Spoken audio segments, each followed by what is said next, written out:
All right, let's bring in my next guest. Joining me is political journalist John Fund. John Fund, thank you so much for being here.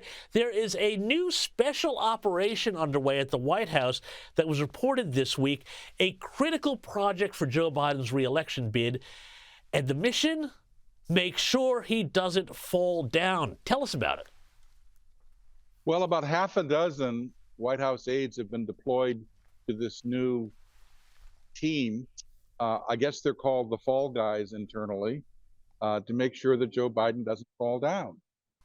And remember, they thought he had an easy job because, with rare exceptions, like when he's traveling overseas, he doesn't do events before 10 a.m. and he doesn't do events after 4 p.m.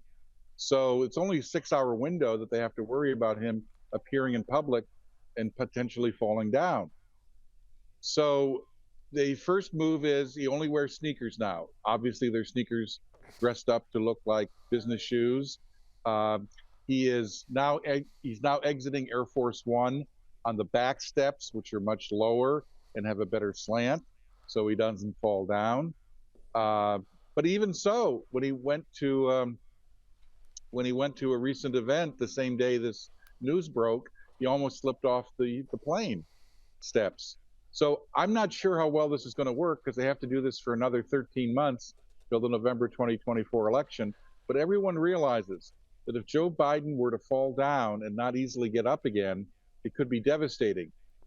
Mitch McConnell, when he had that brain freeze in front of the cameras for 30 seconds, that pretty much told people he was not going to be running for Senate leader again next year.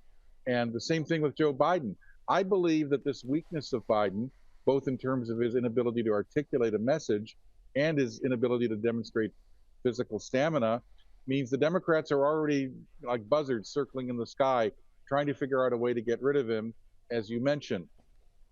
And John, I mean, like this thing that you mentioned here, that there's only a 10 to 4 window, you know, it's like banker's hours that he's allowed to keep here.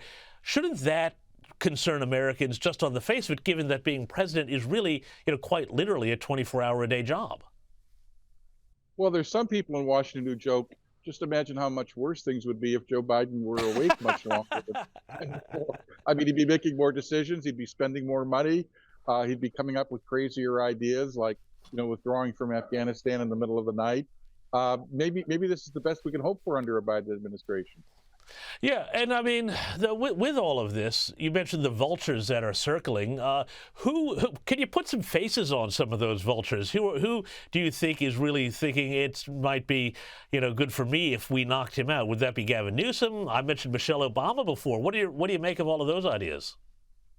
Well, I'm an outlier here. I don't believe Michelle Obama will ever run for office for two reasons. One, her husband Barack has told people both privately and publicly, don't ever expect my wife to run for office. Secondly, James, if you're running for office, you have to do at least one thing well to compete, and that is you have to pretend to like people or like them. Michelle Obama doesn't like people.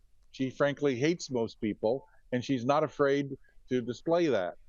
Anyone who has dealt with her or in any kind of social setting, unless it's in the most rarefied ranks of royalty or billionaires, will tell you that.